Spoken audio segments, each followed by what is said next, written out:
Hello, Hamish Conway here, and welcome to episode 33 of TACOS Tuesday. And with me again is Sebastian Hargraves. Welcome. Thanks for Seb. having me. Excellent. Always good to have you here because you are the expert at this. So anyway, look, TACOS Tuesday, this is about giving you the best Amazon ads tactics and strategies to help you grow your sales on Amazon. And we hold nothing back, and today is going to be no different. In fact, what we're going to be sharing with you today is what we do with our internal training, with our team there. So the topic, as you've probably seen already, is on negative matching. And what is it, and how do we actually implement this? So we, in previous episodes, when we've talked about wasted spend or inefficient spend, negative matching is one of the approaches to reduce that, among other things, right? But that is one of the key things that we're constantly looking at. So today we are going to touch on three key points. We're going to look at the common mistakes with negative matching. Then we'll look at what criteria should you use to negative match, and how frequently should you be negative matching. So with that said, Seb, let's dive right into it. So starting off with the common mistakes for negative matching. So what are they? Yep. So first I'll define negative matching just for anyone who Sure. hasn't seen our other episodes. So negative matching is a way that Amazon allows us to control what our ads serve for or where our ads serve. For example, if you sold adult shoes and you didn't want to show up on kids' shoes because your sizes are for adults, you could negative match the term kids, and that would remove your ads from showing on any of the terms that contained the word kids in it. So that could be blue Perfect. kids shoes, red kids shoes, small kids shoes, whatever it is, it will remove you from that. And so the reason we do that is because relevancy is the number one reason that you want to use negative matching. So we'll get into the common mistakes that sometimes that people do use it for now, and what we've seen over the years. And again, this is stuff that we teach our staff. So one of the worst ways that people negative match is that they just look at anything over a certain ACOS, which is your advertising cost of sale, and they just say, oh, that's costing me too much, I'm going to negative match that term. And there's a bunch of reasons why that's wrong, and why it's not the right move to do. But the primary reason is if something has an ACOS, it means it got a sale. So there's some relevancy to it. So, before doing things like that, you'd want to be looking at wasted spend, because wasted spend is zero sales. So that's much more egregious to your account than just things with high ACOS. Sure. Generally, the move with high ACOS things is to just move them to control the bid so that you're paying the right amount. But negative matching isn't the right approach there. You want to harvest them and get the bid right. Sure. Good. The second criteria is high spend and no sales. This one's worse on your account because this is wasted spend. But again, the same kind of principle here with negative matching is that what is high spend? What is too much spend? And a lot of the time when people negative match, they don't actually know how to define when something has spent too much. And so it's not that high spend and no sales is a bad thing to negative match. It's that you need to define what high spend actually means for your brand. If you have a $200 product and you've spent $20, that wouldn't be high spend because it's a $200 product. You can afford to spend a lot more. If you've got a $20 product and you spent $20 with no sales, that is high spend. And so one of the key things that we work out is what constitutes high spend. And we'll talk a little bit more on that point later. Yeah. The third criteria is negating anything with zero sales. This is slightly different to the high spend, no sales. So this is just anything that's had no sales. This could be, because what you'll find in your account is there'll be a whole bunch of search terms that'll have like one click. They might have spent $1, like very, very low spend, but there's heaps of them. There's like 200-300 of them, no, more than that, like thousands of them. And so negating all of those terms is a mistake. Right. Okay. And the reason that it's a mistake is because a lot of the time these low volume keywords are actually very effective at driving very, very low and affordable sales. Now, they're not going to move the needle for your account on their own, but when you have 5,000 of them and they all got a sale at a very low ACOS, like a 5% or very, very low ACOS because of they're not competitive, they can really contribute to the overall profitability for an account. So that's kind of the third criteria on removing them. And that's particularly true because Amazon's attribution window is only 7 days. So if you've got a higher average order value product, it's going to take longer for the consumer to make that purchase, but you're only seeing if they purchase within those 7 Right. days. If it's higher average order value, then it could have been that they clicked on the ad 20 days ago. It still contributed to their buying decision, but it's not attributed in the advertising piece. So these low volume keywords play a role in the whole marketing scheme of things. They see your ad a lot more. Yeah. Oh, that's good. Okay, so there's so that's some of the common mistakes, and it's really interesting, isn't it? There, because people can think they're doing the right thing by that's high cost, get rid of it, or negate that, or this is low volume, let's get rid of that. But actually, yeah, you don't want to be doing that. Yep. And what was adjusting bids is more the way to go. Okay, so that's good. So then, what criteria should you use to negative match then?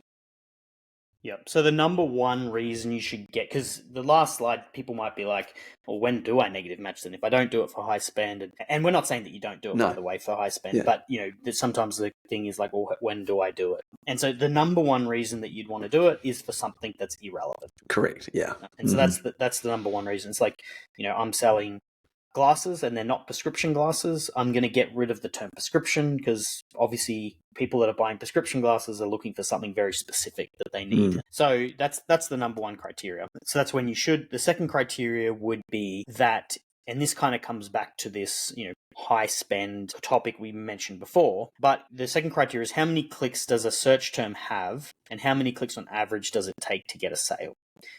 This might be a little bit tricky to sort of process, but basically it's the average clicks to sales ratio, and this will help you determine whether and this correlates directly with your spend. This will help you understand whether you have exceeded the amount of clicks on average across your account compared to when you get an order, and that'll kind of give you an idea. It's like, okay, these terms, they're definitely candidates for getting rid of negative matching. Again, you'd want to check relevancy. If they're super relevant and you've exceeded it, you've got other problems. It's not negative matching, it's not going to help you there. But if it has exceeded your average clicks to sales ratio, they're going to be a good place for you to start. So an example might be your average clicks to ratio would be, so this is the inversion of conversion rate, if anyone wants to know. Okay. Yeah. Yeah.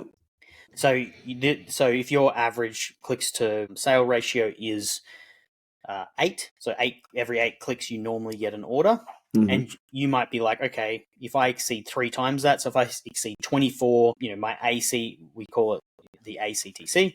If it exceeds 24, then that will be when I look at it and start looking at negative matching those terms. Yeah. So it's like a statistically relevant number, because my son's doing this maths project where there's a guy, a mathematician came up with it, dropping needles onto a page, and does it touch the line or not? Was it Buffon or Buffon?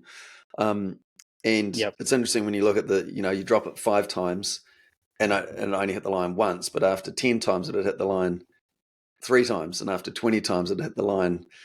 Like the percentage was actually getting near it enough. You'd done it 200 times, it ended up being like 60-something% of the time. But like if you just made a call early on, you might have thought, well, it's only 30%. It's only going to happen this amount. So there is that statistically relevant number that you need to get to, don't you, to go, is this going to work or not? Yeah, that's right. And some people might be like, oh, why don't you use conversion rate or something like that? And it's because we're trying to filter on things that haven't converted, so it won't have a conversion rate. And so what we would do with this is be like, okay, my ACTC is 24, right? Then I would go and look at anything that hasn't had an order that's exceeded 24 clicks. Right. Because that's my number now. I'm like, that's my number. 24 is my number, or whatever it is, right? Yeah. If you're being like, if you're wanting to grow, you might make it a bit smaller. You might be like, I'm just going to double it. So if my average click ratio is 8, I might say 16. So anything that exceeds 16 without an order, that would you being like a bit more restrictive, because you're only waiting 2 times what your normal is. Yeah. If you're waiting 3 times, that's you being very, very sort of liberal in the sense that you're waiting a long time before you're like, no, definitely this keyword is not for me and not working. Okay. Yeah. Good. Any other criteria? Third criteria is your search term has exceeded your cost per acquisition. Now, this does mean that, so in this example, again, kind of like the points before, you don't want to negative match it if it's relevant. But if it has exceeded your cost per acquisition, that's a group or a candidate of groups that you would want to look at. So your cost per acquisition is just your target ACost times your average order value. So that's how you would work out your cost per acquisition. Mm-hmm. And if it exceeds that, then that's, again, another group. And again, you do the same thing. You'd be like, okay, if it's 2 times my cost per acquisition, they're going to be ones that I want to look at and be like, okay, that they're not going to work for me going forward. Yeah. Oh, good. Okay. So then we look at, just a quick question here. Like if you are negative matching in a campaign, like you could have the same word, and do you have to negative match it like literally where you're doing that, and do you have to do it across all the campaigns that you don't want it to show up on, or how do you do that for those people listening? Yeah, so depending on how you've got your campaign set up, you do have to go put it in all of your campaigns.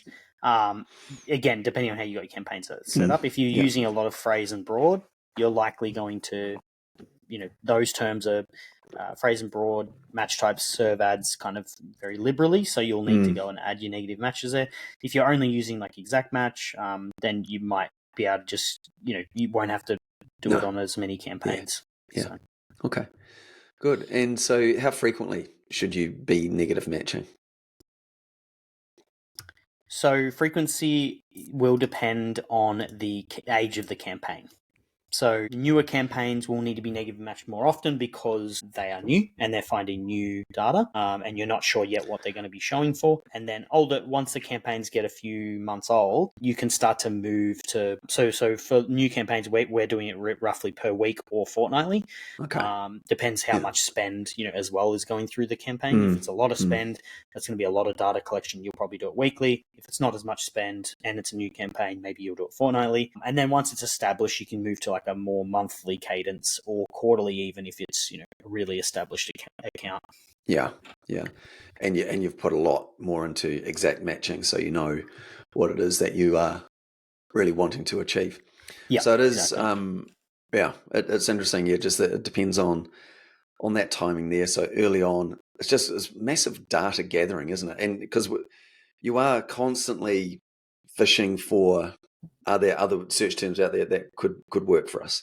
And so it's just, that juggling act of how far do you go in terms of how many clicks you're willing to accept to actually see what's going to be winning. And as you say, like if you can have hundreds of search terms that could just be bringing one sale, but that all adds up. Yeah, absolutely. Yeah. And it's, we've kind of, previous episodes to this one, we've been doing audits and showing you guys audits through the accounts. And what you'll notice in the previous one that we showed you, actually it was a few weeks ago that we did the audit.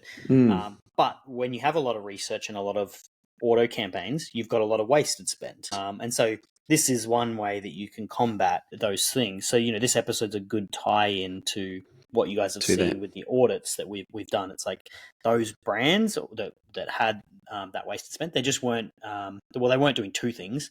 They weren't harvesting the good stuff and taking that out of there. Yeah. And they weren't also doing negative matching enough to kind of keep a lid on that wasted spend. Yeah. No, very good. And also, the big thing here is relevance, right? Because Amazon loves relevance. Yeah. That's what your conversion, the more relevant you are to the shopper, what they're searching for, your conversion rate will be higher, and therefore your ranking will be better and you'll sell more. And so it's, relevance is like a key metric right across the whole selling on Amazon. So in summary, Seb, what would you say to wrap things up here? Yeah, so avoid the common mistakes. So don't blanket do negative matching across high cost stuff. Harvest those out, get the right bids, work out what your bid should be, what's your objective with your target ACoS. And that goes back to our other episode about every campaign should have a goal, right? Profit, research, all of that. High spend, no sales. Work out what high spend actually means. What's your average click to order ratio? don't use spend, use clicks. So be like, okay, 24 is my number, and I'm going to use that number, and you can do it it'll be by product as well. So there's a little bit of work there to be done to work that out. Yeah. Third is negating anything with zero sales, low volume stuff. Be careful doing that. Obviously, look at it because you don't want to just let it go, but and use big long look back windows. So instead of looking at just the last 30 days, look at 90 days or longer to get a bit more data, or as much data as you can in there. And again, look at for relevancy. If it's relevant, leave it. If it's not relevant, then get rid of it. Criteria, obviously, we went through the criteria, so it's not relevant, get rid of it. The clicks to sales ratio, we talked about that. Nice. And then have a look at search terms that exceed your cost per acquisition. And then timing is just, do it as frequently as how old the campaign is. So they're kind of the summary points. Excellent. Well, good stuff, Seb. So hopefully you found that useful in understanding negative matching and just not making those mistakes there that are quite common to see. And if you would like to find out more about your Amazon ads account and looking at it in a unique way, in a granular way, then we do have our Amazon ads spotlight audit, and that Seb can do for you. And given his perspective of managing millions in ad spend, there's a lot that he's learned. And so no matter where you are, whether you're early on or you're established, and there's always more to know. And sometimes fresh eyes can just unlock another level that you can go to. So if you'd like to do that, you can go to gosellglobal.com and under services, see management for Amazon ads. And then you can find out more about that audit and book a call there with Seb. So look, thanks for listening, everyone. And like and subscribe and do all those good things. We really do appreciate it. So thank you very much. And thank you, Seb. Thanks, guys.